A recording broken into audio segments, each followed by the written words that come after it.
Jusqu'à 13h30, les midis de culture. Géraldine Mosna-Savoie. Place à la rencontre. Aujourd'hui, mon invité est avocat, membre du Bureau international de la Ligue des droits de l'homme et défend depuis 20 ans des victimes de violences policières. Mon invité est aussi juif, français, de gauche, dans le désordre. Ce n'est pas moi qui le dis, c'est le titre de son nouvel essai paru aux éditions de La Découverte. Depuis les attaques terroristes du Hamas le 7 octobre 2023, il vit un déchirement. Déchirement entre sa culture juive et ses convictions de gauche, attachées à l'égalité et à l'émancipation des peuples. Déchirement entre la douleur ressentie pour les Israéliens et l'indignation face à la riposte envers les Palestiniens. Comment, aujourd'hui, être juif et de gauche? Bonjour Arieh Halimi. Bonjour Géraldine. Bienvenue dans les Midis de Culture. Merci pour l'invitation. Aujourd'hui, Arieh Halimi, la première question que j'ai envie de vous poser, c'est comment vous sentez-vous? Un peu mieux, maintenant que j'ai pu mettre les choses par écrit. Mais c'est vrai que c'était au moment du 7 octobre, une sidération, un ensemble de sentiments mêlés, de confusion, de terreur, de douleur et de déchirement, comme vous l'avez dit, et qui ont perduré. D'abord après le 7 octobre et la découverte progressive des massacres commis contre la population, une partie de la population israélienne, par le Hamas et le djihad islamique, puis par les bombardements qui ont commencé à tonner, à résonner et à massacrer la population palestinienne. Évidemment, c'était difficile de vivre cela à chaque moment, surtout lorsque on ressent la douleur de chaque victime. C'était mon cas, comme beaucoup, je pense. Et surtout de savoir comment penser tout ça lorsque vous appartenez au monde des gauches, de la société civile de gauche, je fais partie de la Ligue des droits de l'homme. J'étais proche de beaucoup de mouvances politiques, de partis politiques, d'associations, de collectifs, et dont une grande partie en tout cas, était en soutien évidemment à la cause palestinienne historiquement, et a réagi d'une certaine manière le 7 octobre, qui m'a véritablement sidéré, notamment dans certains communiqués de presse qui laissaient une forme d'insensibilité apparaître à l'égard des victimes israéliennes. Voilà, comment vivre tout ça, comment vivre ces conflits d'identité, ce sont les questions que j'ai essayé de me poser et que j'ai essayé de poser dans cet ouvrage. À quel moment, Arieh Halimi, avez-vous décidé d'écrire ce livre, dans la mesure où je le trouve extrêmement apaisé? Vous n'êtes pas dans la colère, vous n'êtes pas dans le ressentiment vis-à-vis de cette gauche qui vous a déçu, désespéré, vis-à-vis non plus aussi d'une partie de la communauté israélienne qui justifie les bombardements sur Gaza. Vous n'êtes pas en colère, vous n'êtes pas sur ce registre-là. Non, parce que je sais, pour avoir vu d'autres personnes, évidemment, sentir un sentiment avoir un sentiment de trahison des juifs de gauche, beaucoup, au fur et à mesure des 10 dernières années, par rapport à certaines attitudes ou propos à l'égard de la communauté juive, notamment en France, que certains qualifient d'antisémites, d'autres de stéréotypes antisémites, parce que c'est pas véritablement la même chose. Et je sais que beaucoup se sont détournés des engagements de gauche, des valeurs humanistes et du progrès social. Beaucoup aussi de juifs de gauche, dits anticoloniaux, se sont détournés totalement de ce que peut être Israël et le peuple israélien, et de la réalité, en niant même la possibilité de son existence, compte tenu de l'injustice faite au peuple palestinien et aux différents engagements militaires à Gaza. Je ne veux pas, et je ne suis pas dans ces différents ressentiments. J'essaye au contraire de trouver une façon d'articuler d'abord mes différents engagements, mais surtout mes différentes identités. Ça a l'air compliqué comme ça, parce que dans un moment où on vous dit de choisir une seule identité, soit l'identité juive et en lien avec Israël, et donc de se confronter à une partie de la gauche, et donc à vos principes universels, puisqu'ils sont portés par des partis politiques et par des êtres humains et par des collectifs. Ils ne sont pas totalement intangibles et évanescents. ou bien de se retourner contre Israël et de choisir l'identité décoloniale ou l'identité du soutien au peuple palestinien compte tenu de l'injustice qu'il aurait faite depuis 75 ans. C'est pas possible pour moi de choisir. Et j'ai essayé de trouver en moi, c'est-à-dire en tant que sujet, au fond de moi, comment ça pouvait fonctionner autrement, comment ça s'était construit, toutes ces différentes identités. Est-ce qu'elles pouvaient s'articuler pour résonner et former une forme d'harmonie à un moment où on ne résonne plus, et essayer de trouver une forme de rationalité dans tout ça, pour pouvoir conjuguer ces différents impératifs, principes de vie, de société, et arriver à quelque chose de cohérent et d'harmonieux. Mais vous raisonnez dans ce livre, Ariel Halimi.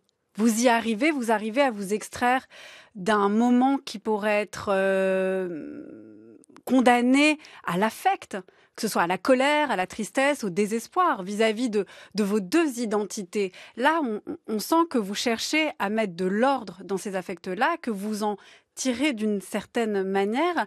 Est-ce que c'était aussi une manière de faire face à l'urgence, parce qu'on vous sommet de choisir où vous situez ? Je crois vraiment qu'on ne peut penser que par rapport à une urgence, toujours, pour essayer de répondre. N'importe quand ? En tout cas, c'est mon regard politique. C'est comme ça que je me suis construit politiquement.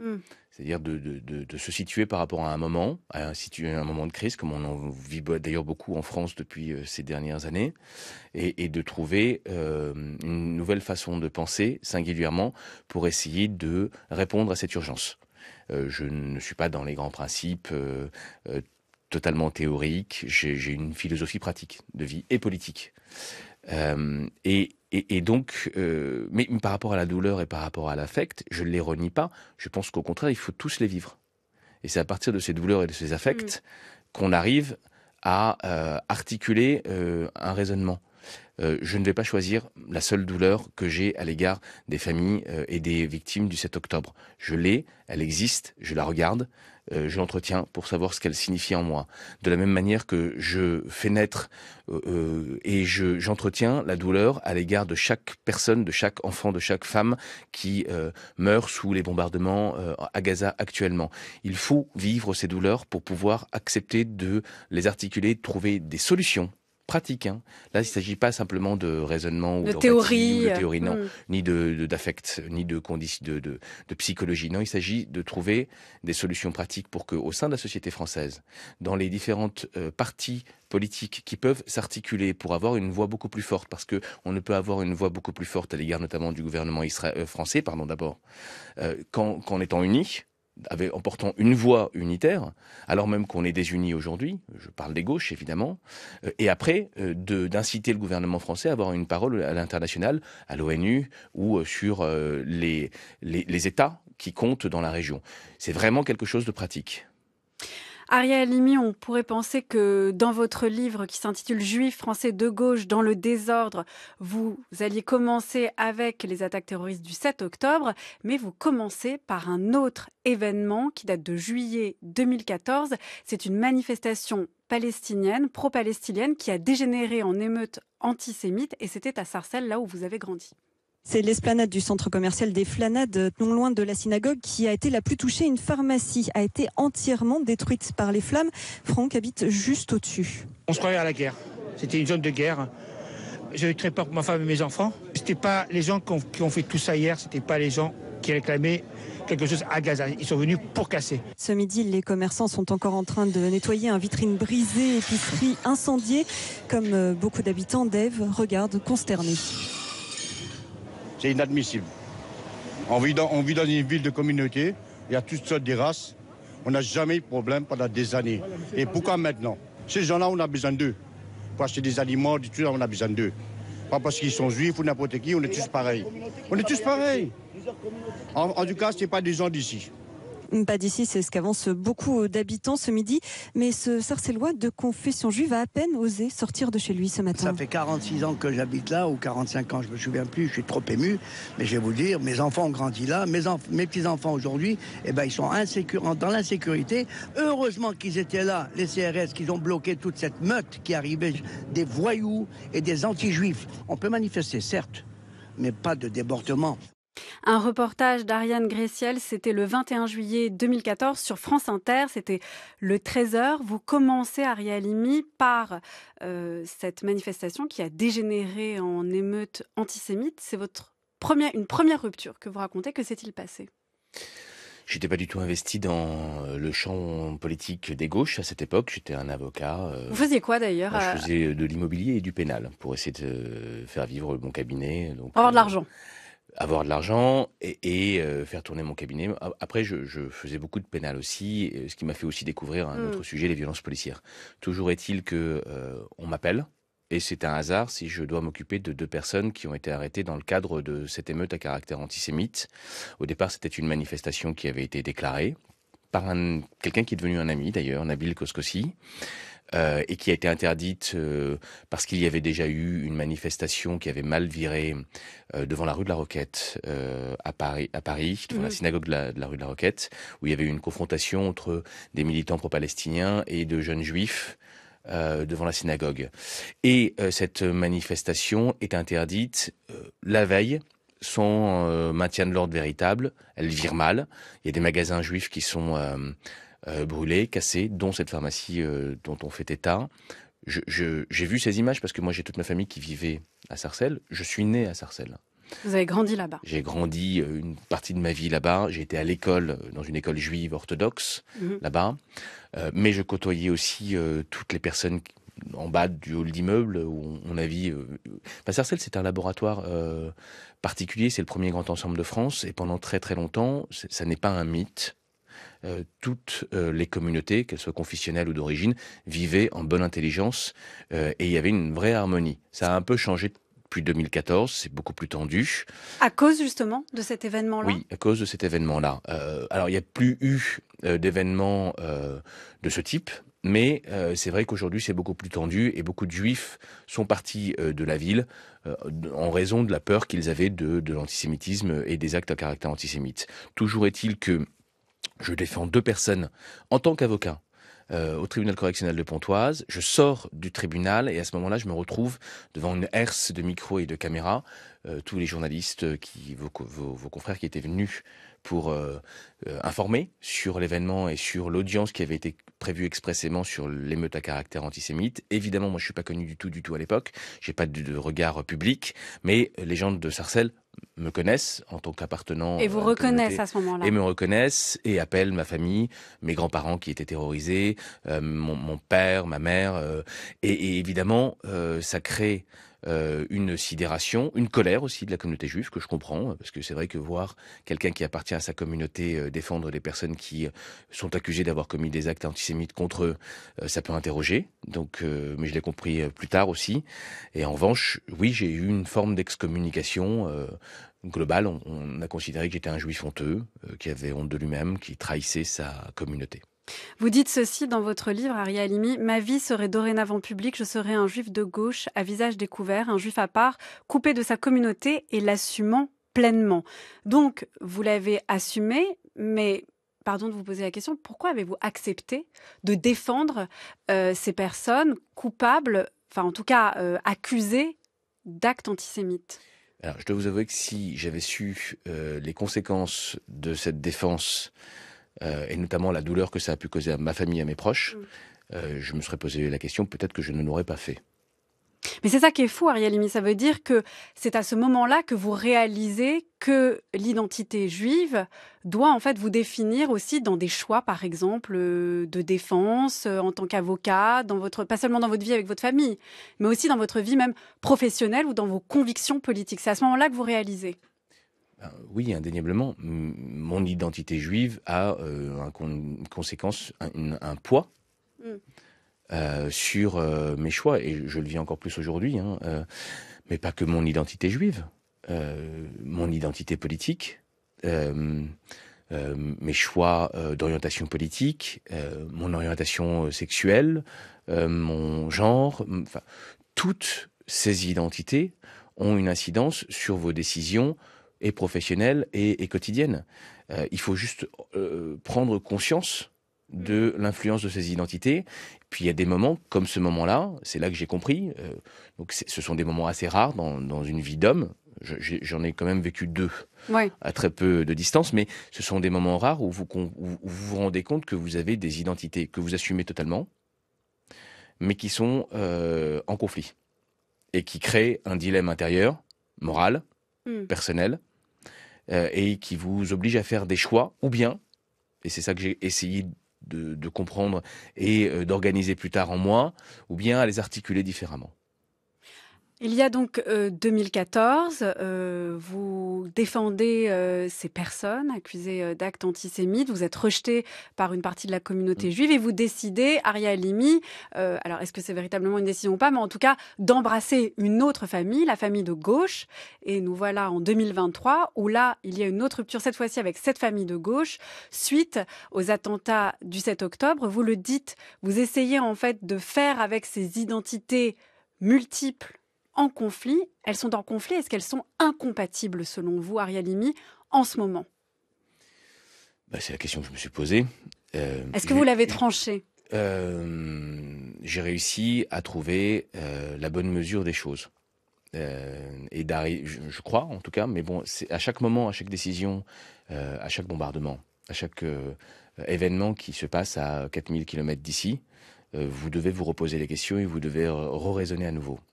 Il y a une fois dans ma vie où j'ai été obligé, où je me suis senti contraint d'abandonner une de mes identités. C'était quand j'étais jeune, parce que je passais beaucoup de temps en Israël, notamment à Jérusalem, que j'avais une vocation à vivre là-bas parce que j'avais eu une éducation sioniste et religieuse. Et que j'ai rencontré un Palestinien, et puis d'autres après, qui s'appelait Hadil, dans le marché de Jérusalem, derrière la porte de Damas, et on a discuté de sa condition, on a discuté de sa vie, il m'a parlé de sa vie en tant que chauffeur de taxi, en tant que patron de bar, et de ses discriminations permanentes, et de la douleur que c'était d'être palestinien quand on est en Israël, d'avoir perdu sa terre, de vivre sur sa terre sans être de nationalité de sa propre terre ou de son propre État, et de ne pas avoir d'avenir et d'espoir. Et je me suis rendu compte, surtout par rapport à ce que j'apprenais moi en tant qu'avocat à l'université, c'est-à-dire les principes d'égalité, d'universalisme, et finalement la façon dont je m'étais construit en tant que juif français, parce que le franco-judaïsme, c'est aussi une identité à part, particulière, je me suis rendu compte que cette identité sioniste qui était la mienne depuis toujours n'était plus compatible forcément avec mon identité de juif français. Et là, oui, j'ai renoncé. Et puis le 7 octobre dernier, nouveau surgissement, oui, j'ai des amis, notamment dans le camp des coloniales ou dans certains partis politiques, qui ont considéré qu'à partir du moment où je n'avais pas une position tranchée, exclusivement en regard du peuple palestinien, sans penser la douleur des Israéliens et sans renoncer à mon lien, au lien que j'avais toujours entretenu, qui fait partie de mon identité. Même si j'ai renoncé à l'identité sioniste, j'ai pas renoncé au lien que je peux avoir avec Israël, d'autant plus que j'ai toute ma famille qui y vit. Et vous le dites, en mode vous vous sentez juif ? Pas que juif, j'ai, en tant que juif français, aussi un lien qui s'est construit historiquement et personnellement avec Israël. Ça, beaucoup de gens ont du mal à le concevoir.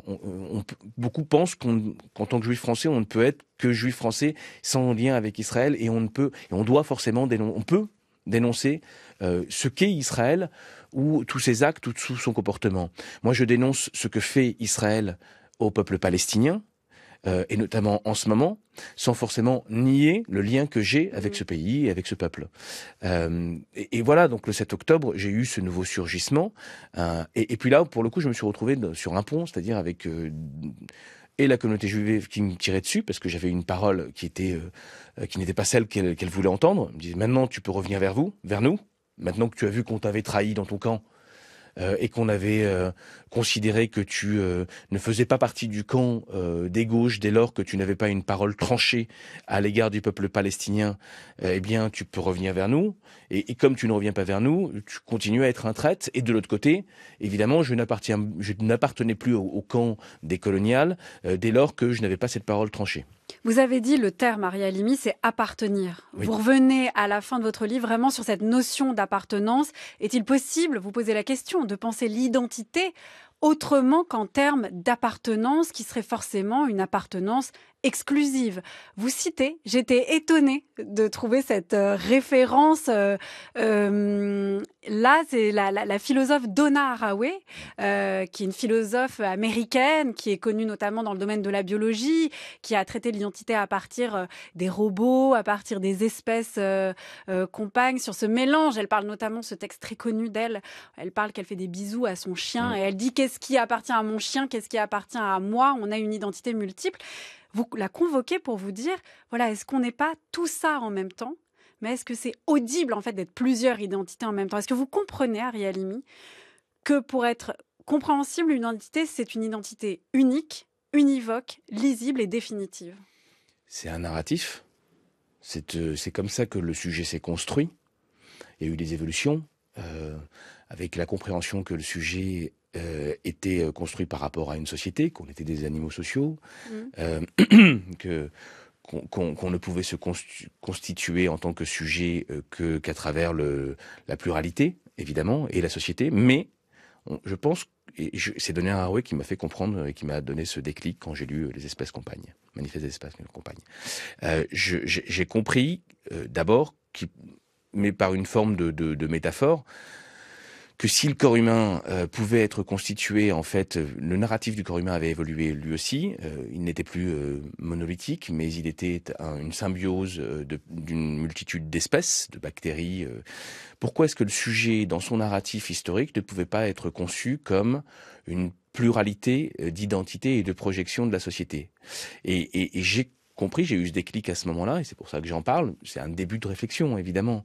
Mais je pense aujourd'hui que, évidemment, on n'est pas une seule identité, on est une pluralité d'identités. Je parle de stratification d'identités qui se sont déposées en nous à chaque rencontre, à chaque discours, à chaque regard, à chaque personne. Et finalement, qu'on est des miroirs des sociétés. Le sujet, pour moi, aujourd'hui, est un miroir du monde.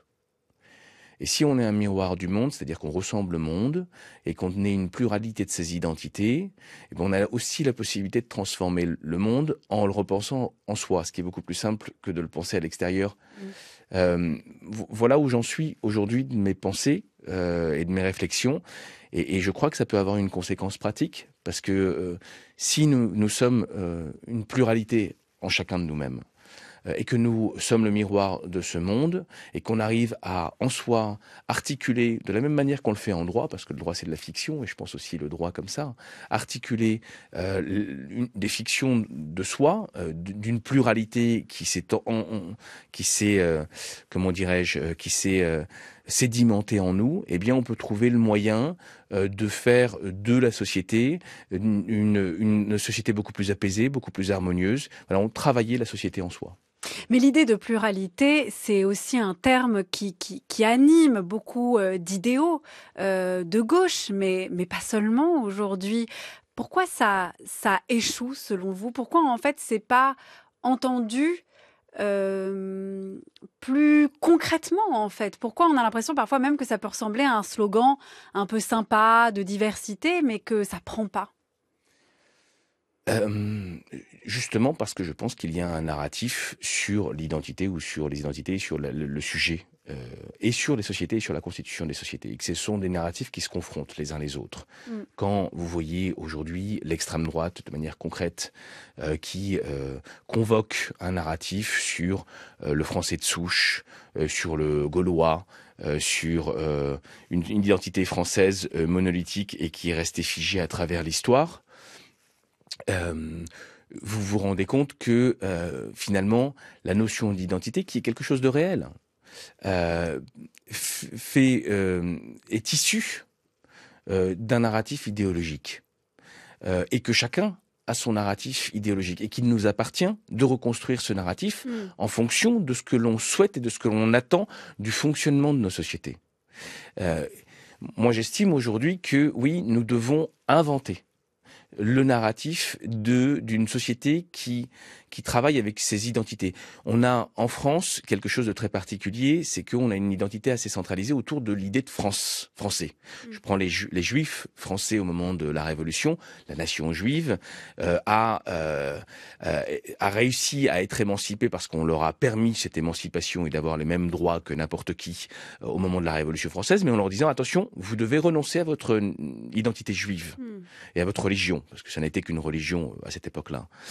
De la même manière, vous prenez les États-Unis, vous avez un modèle de structuration sociale avec une pluralité ce qu'on appelle le multiculturalisme, avec la coexistence de plusieurs cultures, les unes à côté des autres, et qui fonctionnent bon an mal an, mais parce que chaque identité est reconnue dans sa singularité.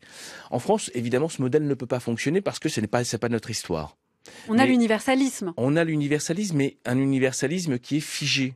Qui consiste à dire, à partir du moment où, au moment de la Déclaration des droits de l'homme et du citoyen, on a considéré que tous les hommes naissent libres et égaux en droit, ça suffisait, et que le caractère performatif de cette déclaration allait faire que tout le monde allait être égaux. C'est pas vrai. Et on le voit dans les discriminations, dans le racisme quotidien, dans ce regard des identités, dans l'hégémonie que l'extrême droite vient de prendre parce que elle permet d'imposer un autre narratif. Ça ne fonctionne pas. Donc il faut un narratif d'un autre universalisme en fait. Ariel Nisser, un universalisme non pas situé dans une dilution des identités, mais au contraire dans une sorte de prolifération des identités, que ce soit à l'échelle d'un individu ou à l'échelle d'un pays. Ce que beaucoup appellent l'universalisme réel. Et je suggère, au gré de mes réflexions empiriques, de mes clashs personnels de vie, que l'on puisse envisager qu'il y ait une pluralité d'identités et en soi et dans la société qui coexistent. La question, c'est comment est-ce qu'on les articule, comme en soi et comme dans la société. Et que les normes, les discours, je parle des normes parce que c'est évidemment les lois que je connais bien parce que je suis juriste, qui vont transformer la société et que ces normes puissent envisager que le simple fait de dire qu'il y a une seule identité qui est l'identité française, que nous sommes tous égaux, eh bien ça ne suffit pas et qu'elle puisse envisager la possibilité que toutes les identités coexistent dans la société pour aboutir à l'harmonie que, à mon avis, la plupart veulent. Mais ça apparaîtra à quel niveau, Ariel Halimi, par exemple? Ce serait sur une carte d'identité? Ce serait dans un débat public? Ce serait le fait de se présenter comme vous, par exemple, comme dans votre titre, où vous dites je suis juif, je suis de gauche, vous auriez pu dire aussi maghrébin. Voilà, en fait, à quel moment ça apparaît? Est-ce qu'on est vraiment obligé de le dire, d'ailleurs? Est-ce qu'on est vraiment, d'ailleurs, conscient de toutes les identités qui nous traversent? Alors, je pense qu'on n'est pas forcément conscient et qu'on s'en rend compte dans ces moments de conflit et de conflictualité. Comment est-ce que ça se traduit en pratique? Parce que oui, effectivement, ça se traduit en pratique d'un point de vue normatif, au niveau de la loi, au niveau de la pédagogie, dans les écoles. D'abord dans les écoles. Dire à un enfant, quand on est enseignant, évidemment, nous sommes tous français, ou pas forcément, parce qu'il y a des enfants qui ne le sont pas encore dans cette classe, mais nous avons d'autres identités, et ces identités peuvent coexister les unes avec les autres à partir du moment où elles sont reconnues dans leur singularité et dans leur existence. Et tout ça, c'est possible. C'est plus compliqué, évidemment, que de dire « on est français et c'est comme ça ». C'est beaucoup plus compliqué. Mais c'est, à mon sens, l'une des voies qui permettra de résoudre la crise d'identité que nous vivons en France, et nous le vivons depuis un petit moment. On essaie de la résoudre d'une manière ou d'une autre, avec des propositions plus ou moins réactionnaires ou libérales. Et j'ai la croyance que c'est la reconnaissance de la singularité de ces identités, pas de manière prioritaire, sans hiérarchie, forcément, dans le désordre. C'est d'où le titre de cet ouvrage, qui permettra de les articuler et de concevoir un autre, ce qu'on appelle un vivre ensemble de manière un petit peu surannée. Mais oui, c'est bien de ça dont on parle. Je n'ai pas les caractéristiques requises pour être une bonne avocate. Car pour être une bonne avocate ou un bon avocat, et là l'ordre vous le répète constamment, il faut prendre des distances. Il faut avoir du recul. Il faut surtout pas vous identifier avec la cause ou la personne que vous défendez. Mais je peux le faire dans certains procès qui ne me sont pas très... Mais dans d'autres, comme tous ces procès qui touchent justement à la dignité de la femme, à ses libertés, c'est impossible pour moi parce que j'ai toujours l'impression que c'est moi-même que je défends. Et c'est là où, par exemple, je me souviens toujours de ce que je disais à mon père quand j'avais 10 ans. Je veux être avocate parce que je veux me défendre. Et là, j'ai l'impression que je ne changerai pas à mon âge, je crois. Vous croyez? Non, je ne changerai pas. Jusqu'à 13h30, les midis de culture. Géraldine Mosna-Savoie. La voix de Gisèle Halimi, c'était dans Le Bon Plaisir sur France Culture en 1991. Pourquoi avoir choisi d'être avocat, vous, Aria Halimi? Alors, j'ai pas choisi. Ça vous est tombé dessus? Un peu. Non, c'est parce que je l'ai lu, vous avez raté médecine. J'ai raté médecine, je voulais être comédien après avoir raté médecine, et mon père ne voulait pas que je sois comédien. Donc il m'a inscrit en droit à Assas, en demandant à l'une de ses, c'est pas très très joli, mais en demandant à l'une de ses patientes, il est kiné, de m'inscrire parce qu'elle était aux inscriptions à Assas. Et donc c'est comme ça que j'ai échoué en droit. Et puis en revanche... Enfin, échoué et réussi en même temps. Oui, mais parce que je me suis rendu compte qu'en fait, toute mon enfance, j'avais fait que du droit, mais en hébreu. Dans une école juive, en apprenant la Gemara, le Chumash, le Tanar, c'était du droit, mais en hébreu et depuis le CP. Et que ce raisonnement, c'est-à-dire le syllogisme, était parfaitement intégré en moi et que j'avais d'ailleurs, je crois que c'est vrai, ce serait vraiment une chose incroyable que les enfants, dès le plus jeune âge, apprennent le droit. Comme la philosophie, évidemment. Mais ce ne sont pas des disciplines qu'on devrait enseigner beaucoup plus tard, y compris à la fac, simplement. Et donc, je suis tombé en droit par hasard, mais j'avais déjà le droit en moi. Et donc, évidemment, ça a facilité les choses en termes de raisonnement et pour devenir avocat. Que peut le droit, Aria Halimi, dans les combats que vous menez? Je ne parle pas seulement de ce que vous menez, tout ce que vous faites, par exemple, en termes de droits de l'homme ou dans les violences policières, où là, vous pouvez défendre des personnes à partir du droit, mais par exemple sur ce que vous dites à propos de l'identité, à partir de la conciliation, par exemple sur l'idée d'accueil, l'idée d'universalisme, l'idée de ne pas interférer, de ne pas de ne pas lancer des bombes, par exemple. Alors, j'ai découvert que le droit était l'un des plus beaux outils au monde. Et ça n'est qu'un outil, mais c'est l'un des plus beaux outils au monde. De là où je viens d'un point de vue politique, il y a des matrices idéologiques qui consistent à penser que le droit étant un outil de répression parce qu'il est créé par l'État, eh bien on ne doit pas avoir recours au droit dans les luttes sociales et dans la transformation du monde. Je pense le contraire, profondément, d'abord parce que je me suis investi en tant qu'avocat avec ma robe pour défendre un grand nombre de militants, de défendre les personnes victimes de violences policières, me rendre compte évidemment sans naïveté qu'il y a beaucoup de blocages, que effectivement le droit a été créé, que les normes sont créées dans une volonté de répression, quand on voit toutes les lois sécuritaires qui s'amoncellent, mais qu'en même temps c'est un outil et que l'outil peut changer de main. Peut être un outil émancipateur. Totalement. Mais est-ce que, par exemple, dans le droit français est fait que, par exemple, il condamne l'antisémitisme? Alors, le droit français ne condamne pas forcément en soi l'antisémitisme, ni même le racisme. Il condamne les paroles ou les comportements à caractère raciste ou antisémite, ce qui est un peu différent. Vous pouvez avoir des gens qui pensent l'antisémitisme ou le racisme et qui ne sont pas condamnés parce qu'on ne va pas chercher ce qu'ils ont dans leur tête. On ne peut pas condamner une intention. On ne peut pas condamner une intention non verbalisée, tout au moins.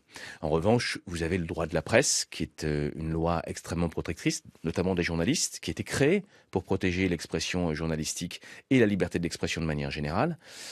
Et aujourd'hui, on a de plus en plus de textes, comme cette fameuse infraction d'apologie du terrorisme, qui est de plus en plus utilisée, notamment depuis le 10 octobre, après le 7 octobre, à la suite d'une circulaire d'Éric Dupond-Moretti, notre ministre de la Justice, qui a demandé une poursuite systématique des propos, des expressions, qui avaient incité ou pouvaient inciter à avoir un jugement favorable contre les actes terroristes, notamment ceux du 7 octobre. Et vous voyez que là, c'est le droit qui reprend sa version répressive. Et on a eu des syndicalistes, notamment le secrétaire général de l'UD-CGT 59, qui a été poursuivi et condamné pour apologie du terrorisme. Vous avez eu des convocations multiples, pratiquement 620 convocations, des personnes qui se présentent aux élections européennes. Je pense évidemment à Rima Hassan, je pense à la deuxième de la France Insoumise, Mathilde Panot, des journalistes poursuivis également, y compris sur Radio France, ou en tout cas convoqués, pour des propos. Et évidemment, c'est la question de la liberté d'expression qui est en jeu. Et quand on est avocat, notamment moi, qui suis à la Ligue des droits de l'homme depuis un certain temps, qui défend profondément la liberté d'expression, qui considère, comme la Cour européenne des droits de l'homme, qu'il peut y avoir des expressions choquantes et qui choquent l'opinion publique, mais que l'on doit vraiment protéger ces expressions lorsqu'elles sont dans le giron syndical ou politique. Et aujourd'hui, évidemment, moi en tant qu'avocat, là aussi, je me suis posé la question quand j'ai défendu le syndicaliste de la CGT. Est-ce que je suis sidéré par certains communiqués, mais je considère que je dois quand même défendre, parce que autant il peut y avoir un débat politique sur certaines expressions qui peuvent être choquantes, autant je considère que la répression judiciaire n'est pas forcément la plus judicieuse. Donc vous pensez que le droit, même plus que d'émanciper, peut même éduquer ?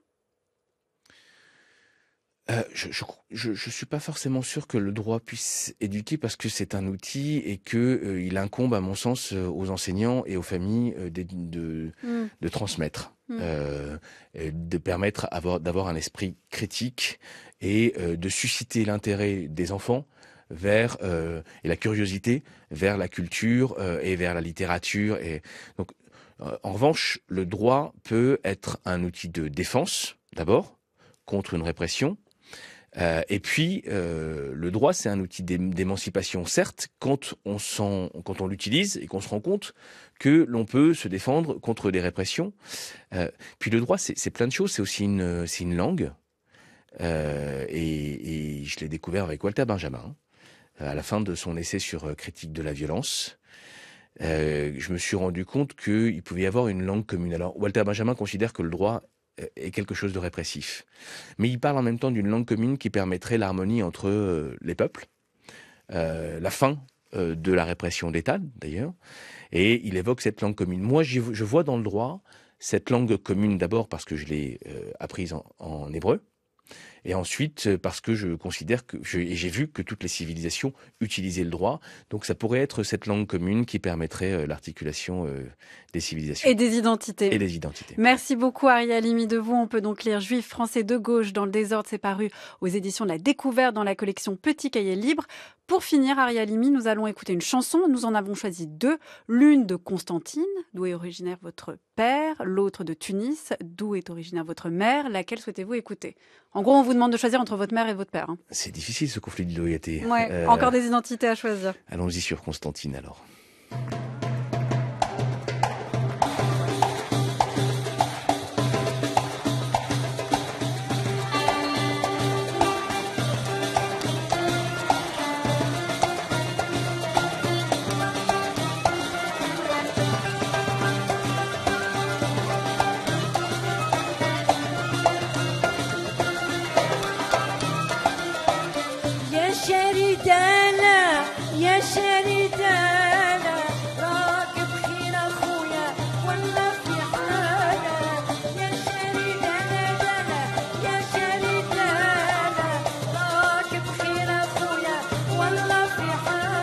Merci encore à vous, Ariel Halimi, et merci à toute l'équipe des Midi de Culture qui sont préparés par Anaïs Isbert, Zora Vignier, Laura Dutèche-Pérez, Cyril Marchand, Théa Corler, Manon Delacelle et Aïssatou Ndoye. Réalisation Margot Page, prise de son Jean-Guilain Meige. Pour réécouter cette émission, rendez-vous sur le site de France Culture et sur l'application Radio France.